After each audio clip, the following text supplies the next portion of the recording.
Okeylah, kita santai-santai. Bismillahirrahmanirrahim. Assalamualaikum warahmatullahi wabarakatuh.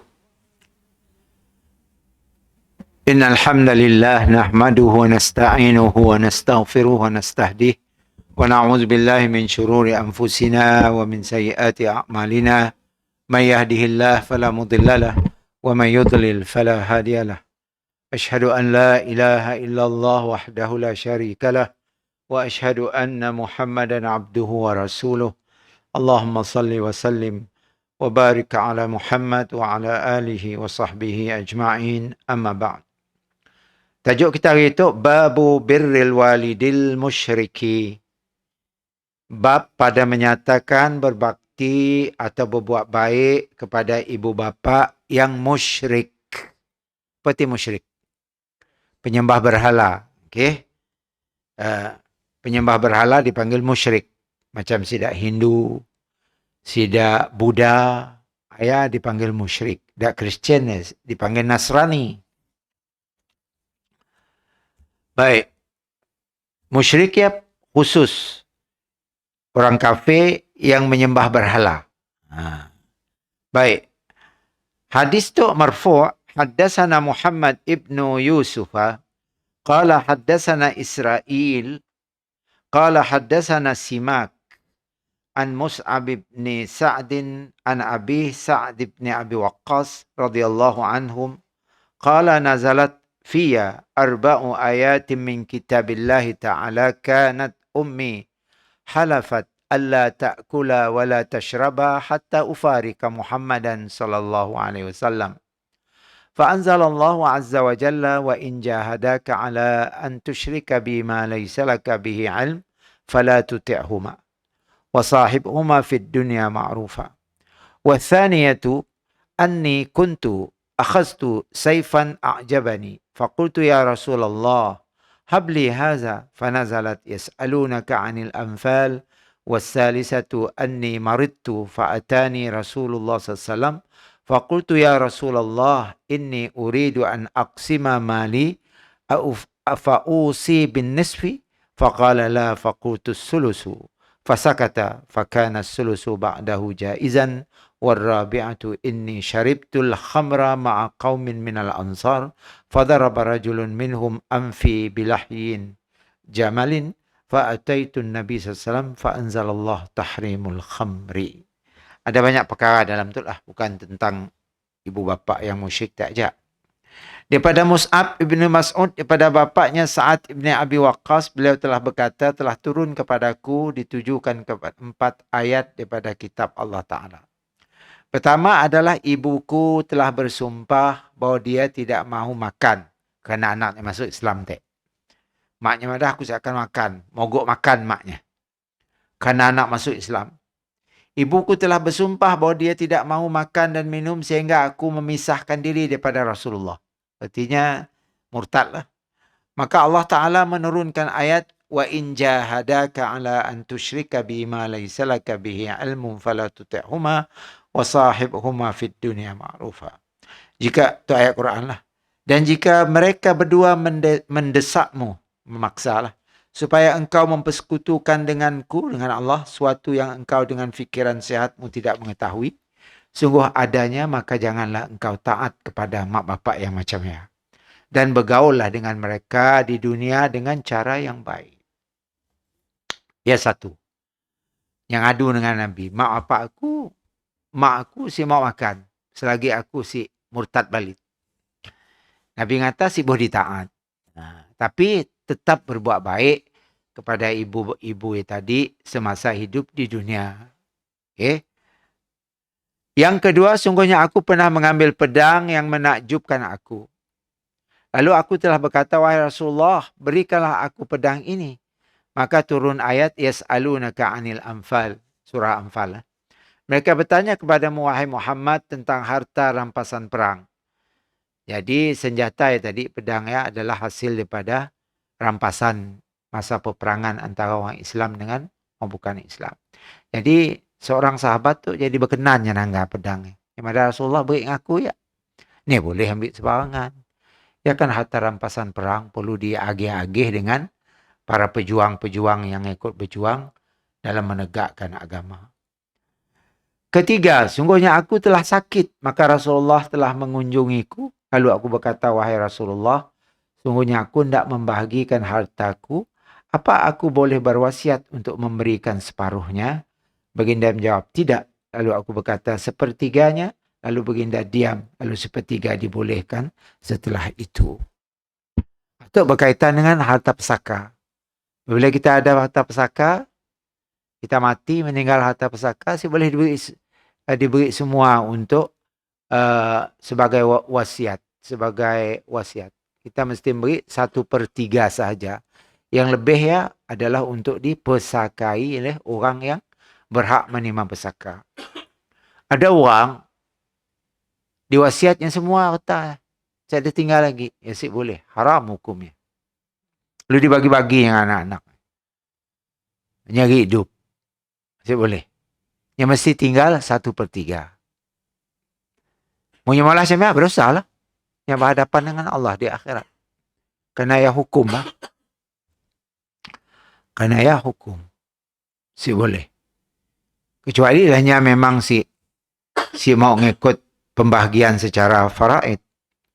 Baik. Yang keempat, sesungguhnya aku pernah meminum khamar, arak. Bersama segolongan kaum Ansar. Orang Islam Madinah dipanggil Ansar. Lalu salah seorang daripada mereka memukul hidungku ketika itu. Lahyi Jamal. Lalu aku menemui Nabi SAW. Setelah itu Allah Ta'ala telah menurunkan ayat mengenai keharaman minum khamar. Jadi orang tu, seorang sahabat tu tadi, Mughithah Nangga, dengan sebabnya ya, Muhammad bin Yusuf tadi, nyerita tentang Simak an Mus'ab ibni Sa'ad bin Abi Sa'ad ibni Abi Waqqas. Jadi 4 igik hukum turun ayatnya disebabkan pertanyaannya kepada Rasulullah sallallahu alaihi wasallam. Yang pertama tadi tentang maknya si bawa makan, maksanya nyuruh murtad, Nabi kata jangan dia ikut. Tapi kau perlu berbuat baik dengan mak kau ya. Bukan erti jangan ngikutnya lalu kita jahitnya boleh. Kita tetap masih berbakti dengannya. Cuma nak disuruhnya kita murtad, jangan dia ikut. Ya maksud Nabi. Yang kedua, Mughithah Nangga ialah yang berkenan dengan pedang rampasan perang. Kan orang Islam apabila berperang pada masa ya zaman ya ni ada sidak tentera yang bergaji. Masa ya ni ada nyarap dengan harta rampasan perang yang dikumpul di Baitul Mal untuk diberi kepada sidaknya setelah menang berperang. Jadi nyetuk taknya berkenan dengan pedang yang kacak. Yang mana baik ngaku tu Rasulullah. Terus turun ayat. Yas'alunaka anil anfal. Boleh. Okay. Mereka bertanya tentang harta rampasan perang. Yang mesti dibagi, diagih dengan cara adil kepada pewira-pewira yang setelah berjuang tadi. Boleh kau berkenan kau ambil. Boleh. Okay. Dan yang ketiga ialah nya sakit. Bila nya sakit, nya merasa dirinya nak mati. Makanya awal-awal wasiat hartanya. Lu matinya. Nya bawa wasiat harta tu pulang nyetuk, harta tu pulang nyetuk, pulang nyetuk. Ada 4 ekar tanah, seka tu. Anak betulan anaknya 4 orang. Kaul seka, nyetuk seka, ya seka. Lu habis hartanya. Yang nanya Nabi, boleh si aku bawa wasiat macam ya? Nabi kata si boleh. Kau wasiat semua si boleh.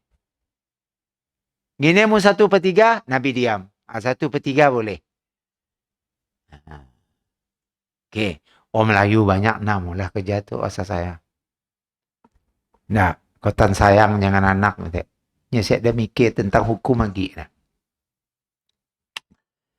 Hanya nak nyuruh anaknya supaya dapat sama banyak laki perempuan.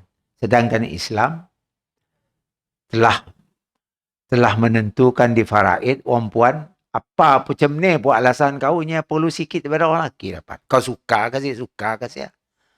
Muka orang Islam kau akan suka dengan hukum Allah.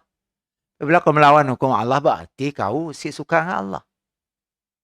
Ya ketentuan daripada Allah bukan ditentu oleh pemberi pesaka. Tapi kadang-kadang mak bapak tu nya emosi. Okay? emosinya ingin supaya anaknya dapat sama banyak. Maka dia berinya wasiat. Boleh beri wasiat sebelum mati. Tapi jangan semua harta. 1/3 aja. Nak tinggal ya. Pakai di pesaka setelah kita innalillah. Macam ya caranya. Okay? Bukan diberi semua. Baik. Yang keempatnya pernah minum arak di sebuah kedai di Madinah pada masa saya. Di tempat nama Lahyi Jamal nama. Lalu datang orang malunya. Malu hidungnya. Pesitnya hidung. Pahal kau minum arak. Kemudian turun ayat. Hurrimat alaikumul khamri wal maisir wal ansab. Diharam kamu minum arak, bermain judi, bertenung nasib, nyembah berhala.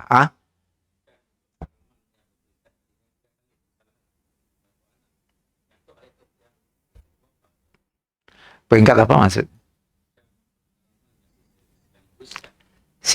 Kali kedua lah. Kali kedua. Ya, kali pertama masa semayang lah. Umar semayang lah. Masa kedua, masa pertama pengharaman arak ya, diharam secara total. Diharam ketika nak semayang aja. Kerana takut mengarut kita baca, nak dibaca kita salat. Kena berlaku kepada diri Umar radhiyallahu anhu.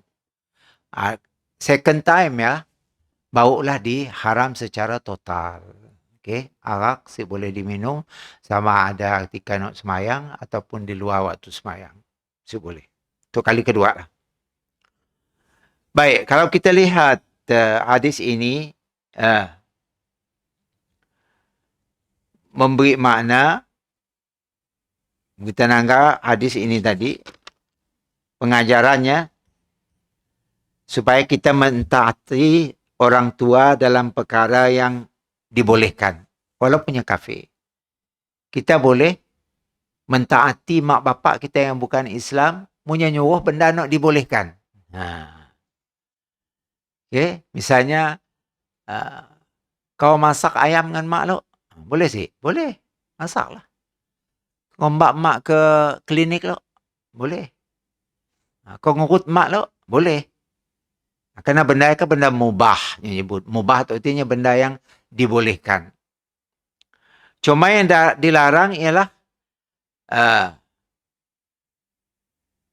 dilarang apabila ibu atau bapa kita tadi memaksa kita untuk keluar daripada agama Islam. Ya, boleh ditaat.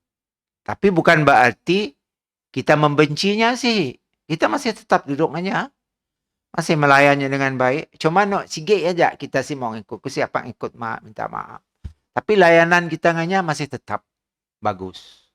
Jangan kita terus boykot. Boleh, berdosa kita.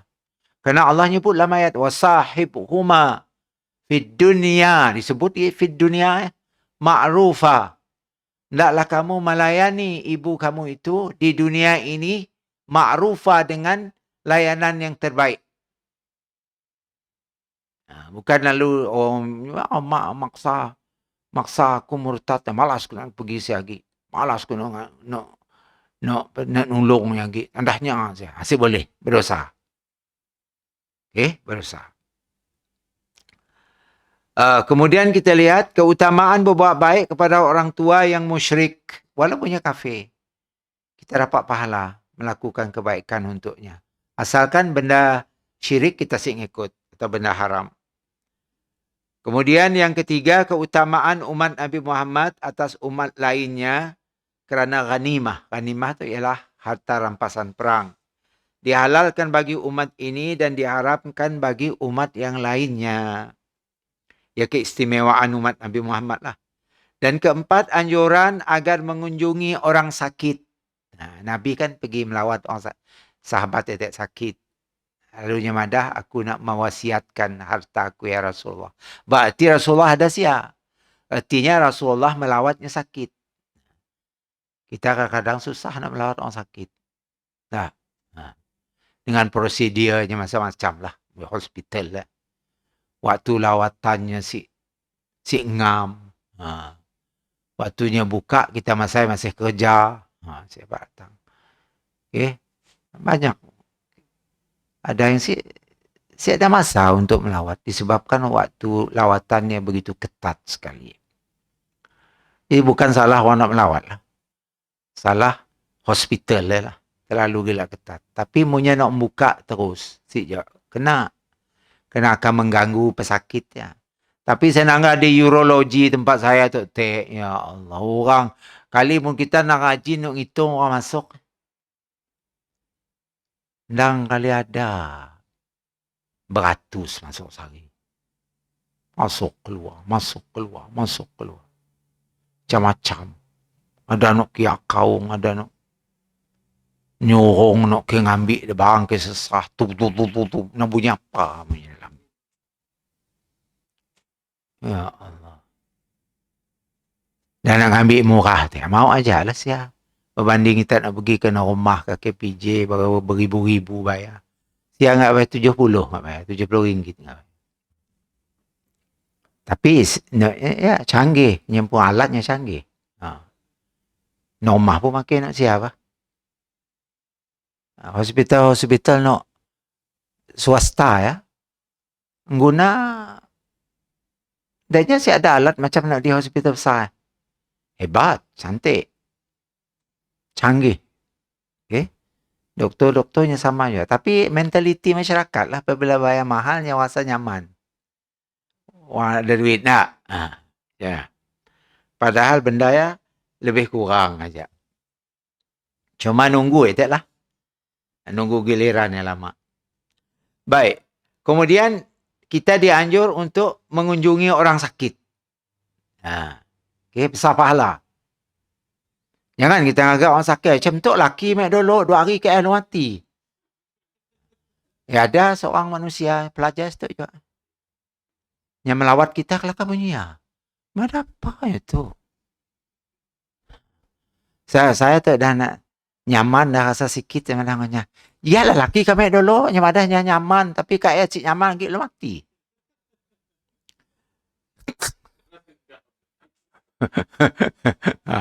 Okay. Ya Allah sebenarnya tu. Baik saya punya datang si melayan lagi. Kena. Kelakar. Menjawabnya si ada bisi. Si ada empati langsung. Kenapa lah kau manda? Macam ya. Kan orang sakit jadi rasa terganggu. Okay. Si boleh cerita lah. InsyaAllah kita sembuh. Cukup macam ya. Kami doakan mudah-mudahan kita sembuh. Kan. Datuk lah lelaki main dulu. Doktor dah okey dah. Kau baik dah. Turun dah noyanya. Tapi 2 hari kaya lemah lu mati. Apa kita madah kita dah okey. Macam tu lelaki main dulu. Okey juga yang madah. Tapi mati kaya. Jadi kau tu macam juga lah. Jangan harap madah kau rasa kau okey. Yang kau kaya mati.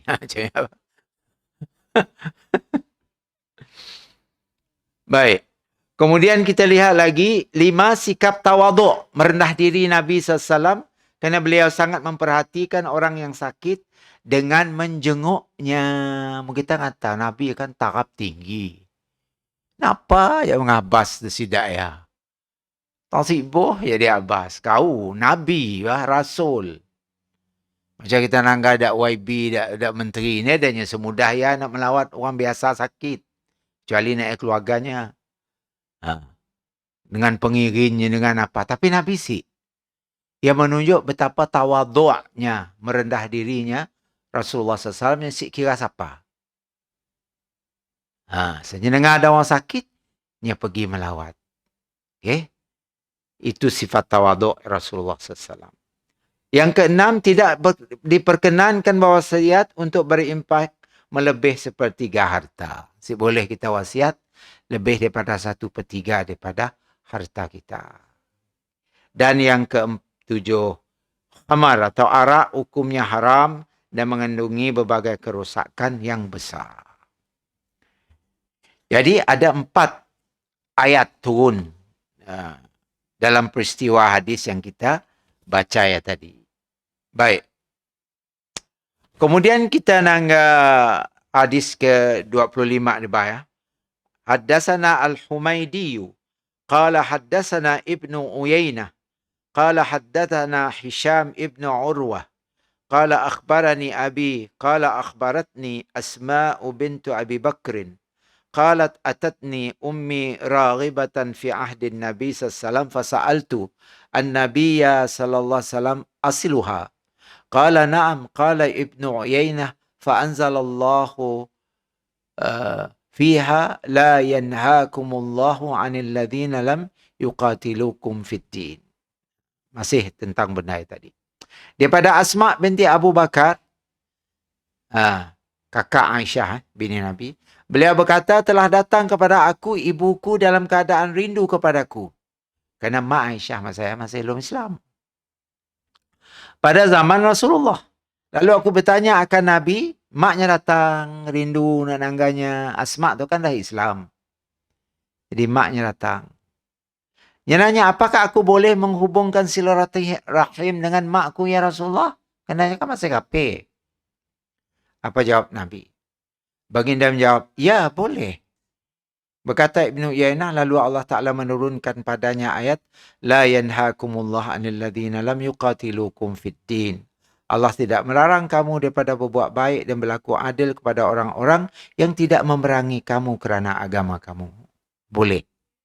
Artinya, Munajah Pipah nak buat baik dengan mak asal. Kita pernah jumpa ke Hajah Pipah? Dah jumpa? Baik. Hubungan baik. Baik tu. Saya ada maksa-maksa saya ada.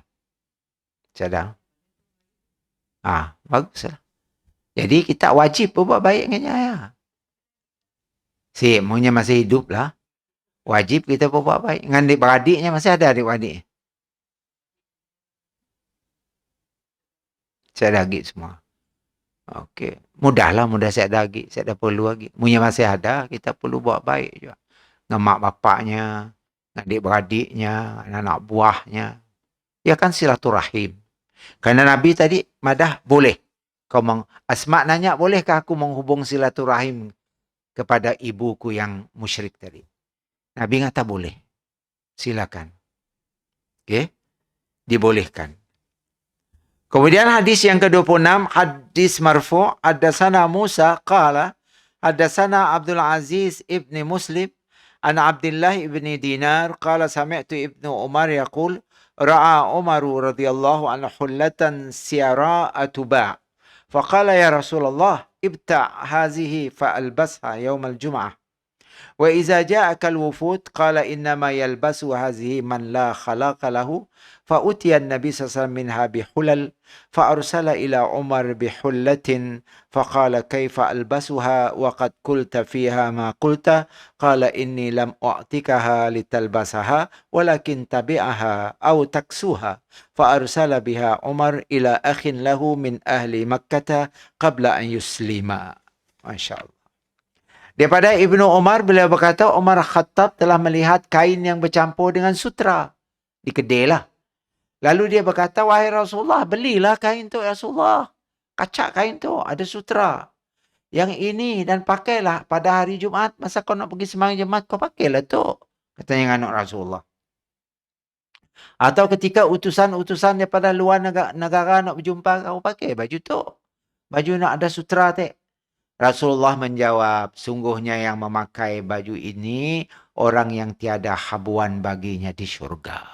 Kenapa orang laki si boleh pakai pakaian yang ada sutra. Apabila kita pakai, maka di akhirat kelak, andainya kita masuk syurga, maka kita akan diberi lagi pakaian daripada sutra dalam syurga. Kerana kita dah pernah makainya di dunia. Ketika diberikan kepada Nabi SAW sejumlah kain, lalu baginda SAW telah mengirimkan kepada Umar dengan satu pasang kain. Lalu Umar berkata, betapa aku memakainya sedangkan telah berkata engkau apa yang telah engkau katakan mengenai karamannya ke atas orang lelaki. Pahal kau beri ngaku ya Rasulullah. Tadi kau madah benda itu boleh dipakai. Pahal kau beri ngaku ke pakai. Nabi madah aku beri bukan ke pakai. Bukan ke pakai kau pakai. Bukan. Aku beri kau pakai kau jual. Duit ambil. Jual boleh. Mau ambil kita baju batik sutra misalnya. Orang lelaki. Maka kita kan kita boleh pakai, kita orang lelaki. Jualkanlah. Reganya boleh kita manfaatkan. Karena kita pakai sih boleh. Jual orang kafir lah. Bukan jual orang Islam. Jual orang kafir lah. Atau beri dengan orang perempuan. Bila orang perempuan yang pakai, nah, ubah balik jadi baju perempuan. Baik. Ya, mau kita nangga pengajaran daripada hadis ya. Mau kita nangga. Ada pengajaran yang perlu kita ambil daripada hadisnya tadi.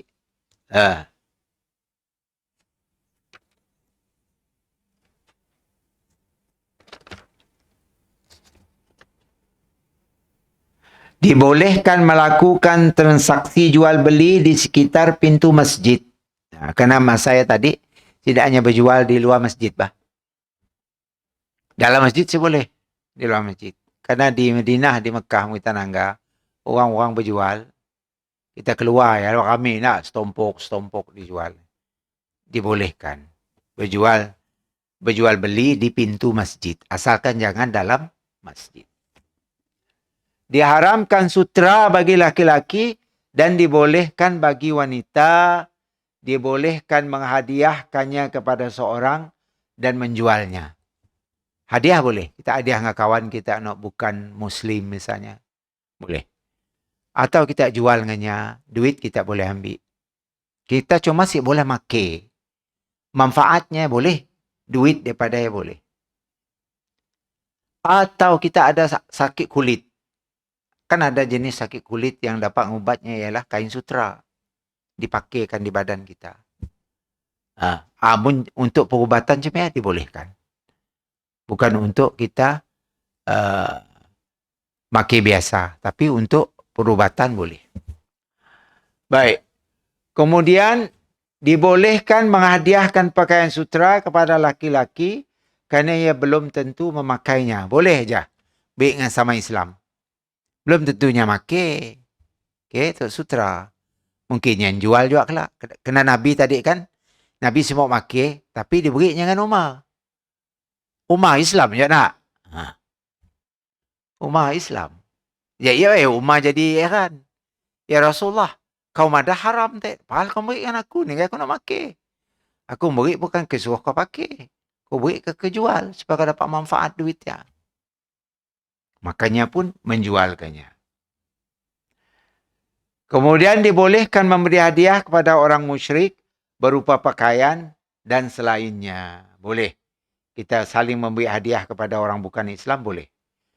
Yang kelima, anjuran pakaian terbaik ketika datang salat Jumaat, salat Id, bertemu para utusan dan acara semisalnya. Digalak kita supaya hari Jumaat pakai pakaian yang paling baik yang kita punya. Ngalu baju ya pakai. Nah. Okay. Tadi baju ya je pakai, ke kedai baju ya je pakai, pergi ke jamban baju ya juga. Pergi shopping baju ya je, pergi semayang baju ya juga. Hari Jumaat khususnya gunakan pakaian selain daripada biasa dipakai kita. Sebab ya Umar tadi ada ya Rasulullah apa beli tu kain sutera tu kaca ada, pakai kau semayang Jumaat. Nah, kan Umar ada semayang. Dan pakai kau nyambut tetamu datang ke rumah.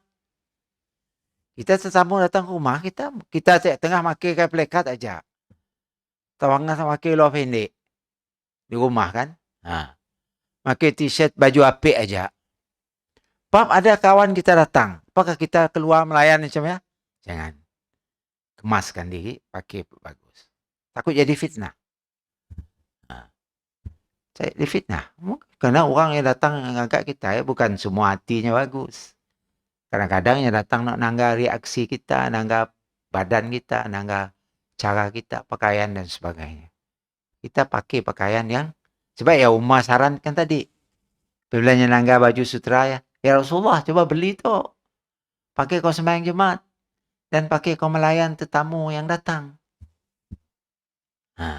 Dari sia kita ngambil pelajaran bahawa kita perlu ngambil berat. Bukan kita nak nunjuk. Nak riak. Ya bukan riak namanya. Ya perintah agama. Bukan riak. Ada orang kata riak. Pakai je mana bisa-bisa. Saya udah. Ya, boleh. Ya, bukan riak nak pakai pisak. Kau akan dikecam orang dan akan dipelekeh dan dihina oleh orang. Baik. Dibolehkan menyambung kekeluargaan dan bersikap baik kepada kaum kerabat kita yang kafir. Kita disuruh, walaupun yang kafir, kita disuruh menyambung tali silaturahim dengan kaum kerabat kita yang bukan Islam tadi. Jadi hebat yang kita nanggap pelajaran daripada hadis tadi. Beberapa perkara yang perlu kita note lah. Kadang-kadang kita mungkin si tahu benda kena benda yang kecil lah. Kita macam yang tadi. Ketika tamu datang, ketika nak sembahyang Jumaat, kadang-kadang kita kan si peduli pakai yang mana je sia udah. Okay.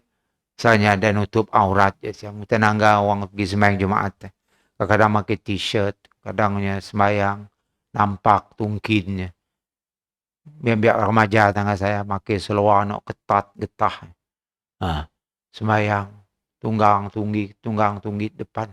Lewat je kau nak terambil dengan kain pelekat di rumah. Kah sikit. Beza dengan kita tahun 70-an dulu. Kami orang sekolah menengah juga sama saya. Tapi dibekal oleh mak kita apa? Sehari Jumat, engkahnya baju Melayu, engkahnya kain pelekat. Hari Jumat lah artinya tenangga lembek tak ada kain pelekat. Ada baju Melayu, ada kopiah. Kekos sembahyang Jumat. Jadi apabila sampai di masjid kubur masa saya nak. Ya enggak sikit masjid masa saya. Buka baju sekolah. Okey ya. Sembahyang. Berbeza dengan biar kena itu tangga saya. Ngan baju-baju sekolah nak kamah-kamah ya lah pakainya sembahyang. Okey. Pada teh saya nutup aurat ya jawab. Ni ada Islam ni ada asal nutup aurat aja. Ni ada. Islam ngambil berat banyak benda. Bukan asal menutup aurat. Auratnya dah wajib. Semua orang tahu. Okay. Tapi selain daripada nutup aurat, ada benda yang perlu kita perbaiki lagi. Pakai pakaian yang layak dan lebih baik pada hari Jumaat dan ketika kita berhadapan dengan tetamu. Okey, macam ya. Baik. Habislah kita berkaitan dengan hadis yang kita baca tadi. Hadis seterusnya, tenangga, hadis 14, babu la yasubbu walidayhi. Bab pada menyatakan jangan mencaci ibu bapa. Hadis marfu', haddatsana Muhammad ibn Katsir qala akhbarana Sufyan qala haddatsana Sa'd ibn Ibrahim an Humaid ibn Abdurrahman an Abdullah ibn Amr qala an-nabiy sallallahu alaihi wasallam min al-kaba'ir ay yashtima ar-rajulu walidayhi. Faqalu kaifa yashtimu? Qala yashtimu ar-rajula fayashtumu abahu wa ummahu. Oh, macam ya. Daripada Abdullah bin Amr radhiyallahu anhu dia telah berkata Rasulullah bersabda. Rasulullah SAW bersabda, di antara dosa-dosa besar itu bahawa seorang yang mencaci memaki hamun akan kedua ibu bapanya. Lalu para sahabat radhiyallahu telah bertanya, bagaimana dia memaki hamun ibu bapanya ya Rasulullah? Rasulullah menjawab, memaki hamun dia akan seorang lelaki, lalu memaki hamun kembali lelaki itu bapaknya dan ibunya. Oh, kita nganuk bapak. Celaka bapak kau. Kita nganuk bapak orang. Orang yang balas balik. Dengan sebab kita nganuk bapaknya, yang balas balik, kena bapak kita. Maka kita yang dikira mencaci ya, bukan orangnya. Kerana kita penyebab. Kita penyebab yang mendahului. Kan selalu kita dengar orang Melayu. Celaka mak bapak. Mak bapak kau si ngajar kau. Mak bapak kau hantu mak bapak kau. Misal. Okay.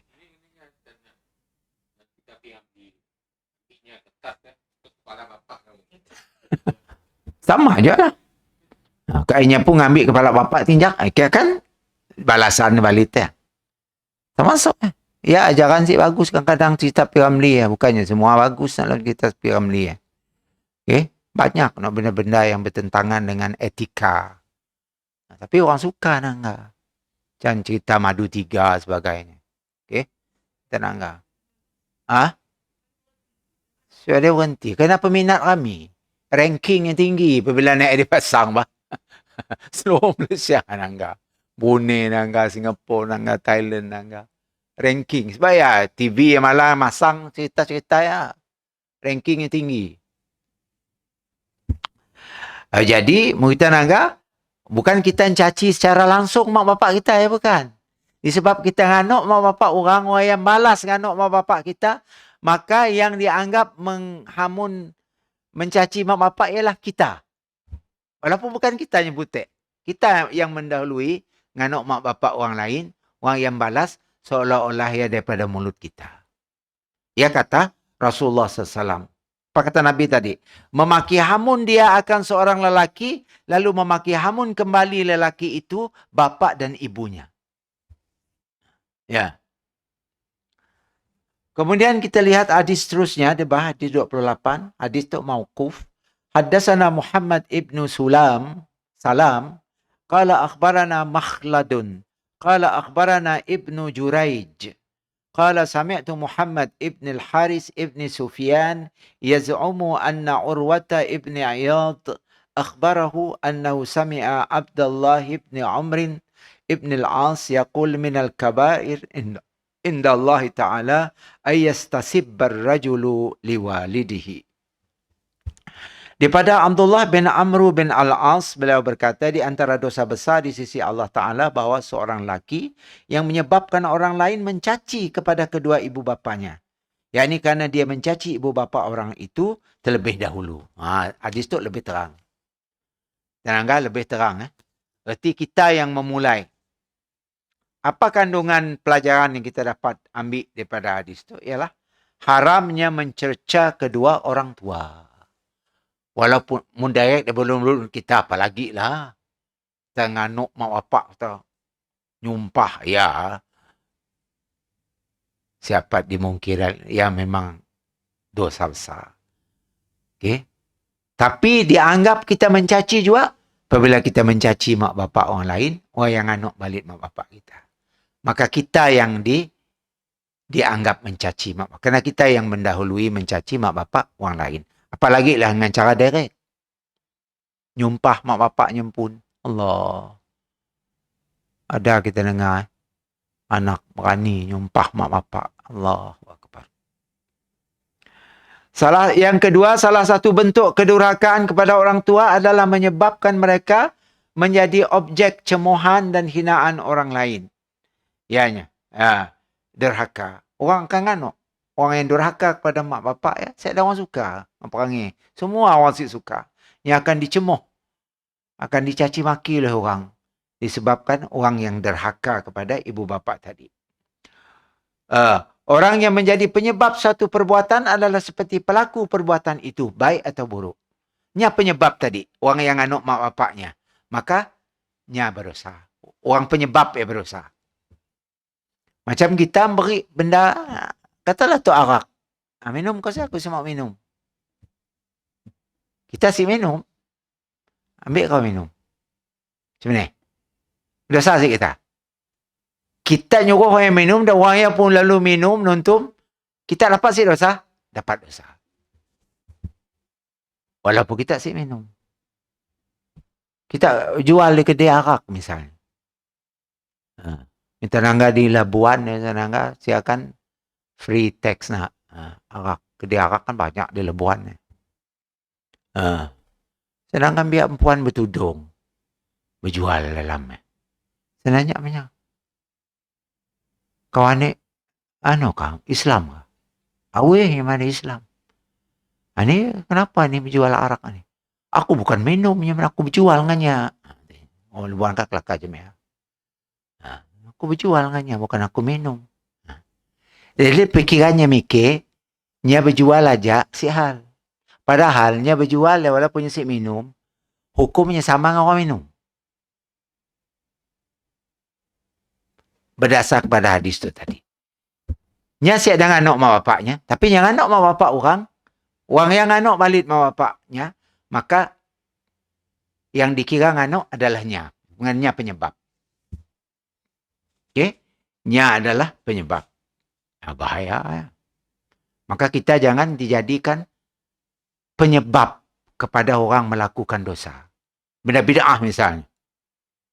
Kita tukang ngulu. Okay. Bila kita ngulu, kita si mola. Aku si mola ustaz. Menanda sidak ajak mola. Beri tempat kenya mola. Beri peluang kenya mola. Maka kita pun kena juga. Kena? Kerana kita menyetujui benda nak di polahnya tadi. Dia juga kebaikan. Sama juga. Kita molah kebaikan. Kita nyuruh orang molah kebaikan. Maka kebaikannya kita dapat pahala juga. Kerana kita yang menggalak orang molah kebaikan tersebut. Bukan kejahatan aja lah. Semua. Benda baik, benda jahat. Kalau kita yang mengulu orang atau nyuruh orang, maka kita akan dapat sama ada pahala ataupun dosa daripada apa yang kita nyuruh orang molah tadi. Baik. Kemudian kita lihat lagi kandungan hadis ya. Orang yang menjadi penyebab suatu perbuatan adalah seperti pelaku. Perbuatan itu baik atau buruk. Sudah kita terang. Dan hadis ini merupakan salah satu dalil yang mendukung kaedah sadduz zara'i.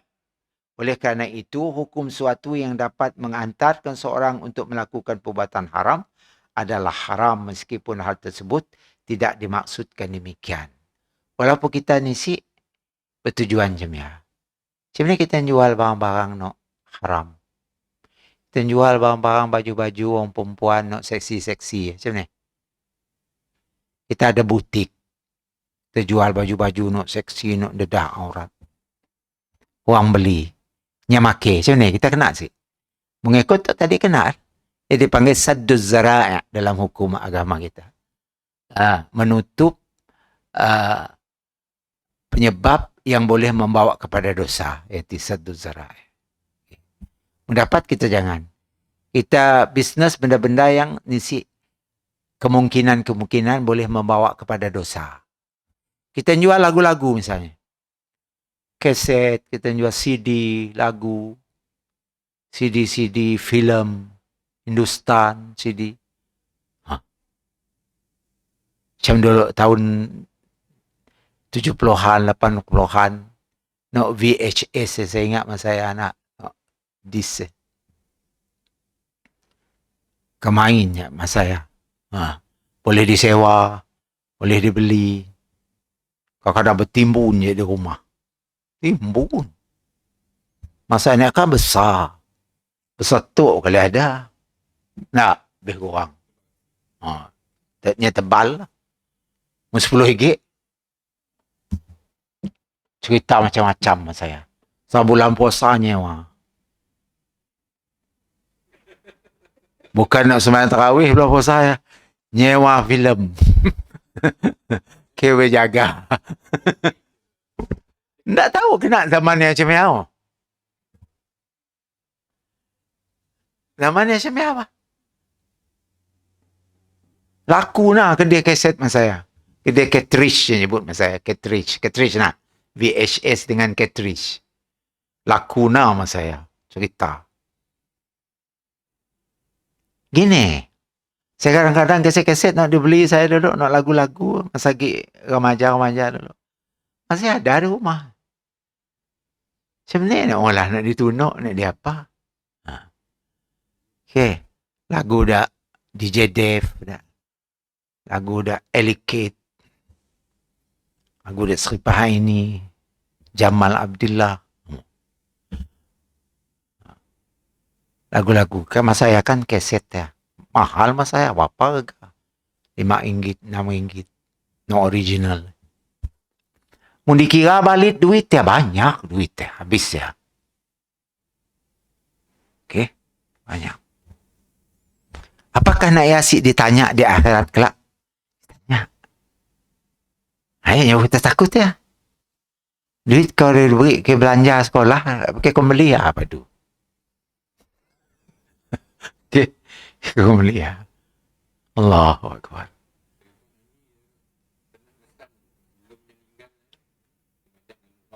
Oh, hapuskan. Tapi gini itu, masih dalam YouTube tangga saya. Nih gaya orang nak buang company ni, mau buang company dapat duit banyak. Nak. Dapat royalty nak. Yang pentingnya dia madah. Pinya kaya. Kaya. Anak jadi milenial sinoknya. Apa nama? Alif Umar. Balik daripada Madinah belajar. Jadi orang banyak duit. Dia tinggal lemak. Rumahnya aja agak 8 juta. 8 juta agak rumah sipah ini. Allahu Akbar kabir. Tapi dirinya pun apakah? Mudah-mudahanlah kita doa mudah-mudahan dapat keampunan daripada Allah Subhanahu Wa Taala. Baiklah. Kemudian kita lihat buat terakhirnya hadis tadi. Pelajaran yang dapat kita ambil ialah kita perlu menjaga sadduz zara'i tadi. Iaitu yang boleh kita jadi penyebab kepada berlakunya sesuatu keburukan. Patut kita kena hindar. Jangan jadi penyebab. Orang nanya, apa hal kau malah tu? Ustaz Wan Habib mengajar aku dulu. Kan? Kena. Kena je ya. Siapa nyuruh tu nana? Nordin tang aku mula. Kena Nordin. Okay. Mendapat macam ni kita nak membersih nama kita. Mungkin dah terlanjur kita dulu. Kita pernah kempen tu, kempen ya. Pernah memberi contoh sesuatu yang betul. Jadi orang yang masih mengamal benda nak padah kita dulu. Dan kita pun tahu orang yang sini dia kini tu. Yang masih dosa kita. Sebenarnya kita nak taubat daripada dosa-dosa kedai ya Rabb. Mun dosa nak kini tu, nak latest, mungkin kita boleh mohon ampun dan taubat kini. Nak lama. Nak ninggal kesan. Yang kita pun saya dapat nak detect lagi ni 7 orang ya. Allahu Akbar. Paling-paling tidak, rasa saya lah, kadang-kadang kita pernah jahit dengan kawan kita dulu. Kita tahu kawan kita dah mati kini tu. Enggak cara ialah doakannya. Ya Allah ampunkan aku pernah berdosa dengan kawanku ya dulu. Ya Rabbi engkau maha tahu. Ampunkanlah dosaku dan dosanya. Setiap kali kita berdoa, kita selitkan doa untuknya. Mudah-mudahan apabila kita bertemu di akhirat kelak, yang memaafkan kita lah. Okay, nyasi mendakwa kita di hadapan Allah Subhanahu Wa Taala. Dia je lah caranya. Ini gaya cara lain. Okay. Karena semua orang ada history, ada sejarah hitam dalam kehidupan. Apalagi lah hidup di zaman tahun 70-an, 60-an. Ajar pipa, zamannya, zamannya manusia nang si tahu agama zaman. Si tahu agama. Perempuan saya ada tenangga bertudung buat seorang. Zamannya. Saya ada. Semua seksi. Okay? Zamannya. Ustaz pun si bertudung perempuan ni, ustazah. Orang haji Quran si bertudung. Pertandingan musabakah di Kuala Lumpur masa si bertudung dak perempuan ni. Kah geruk tak aja, ikat cemai aja. Dak ada gaya sulung, dak apa saya. Dak nya jadi macam nak apa ke sebab si tahu kah atau si sampai kah dakwah ya atau macam ni dah tahu lah. Karena dekat gila dengan bau merdeka daripada penjajahan. Mentaliti masyarakat masih kebaratan lah. Mungkin ya sebabnya kali. Mungkin rasa saya setakat diajak dulu. Wallahu a'lam bissawab.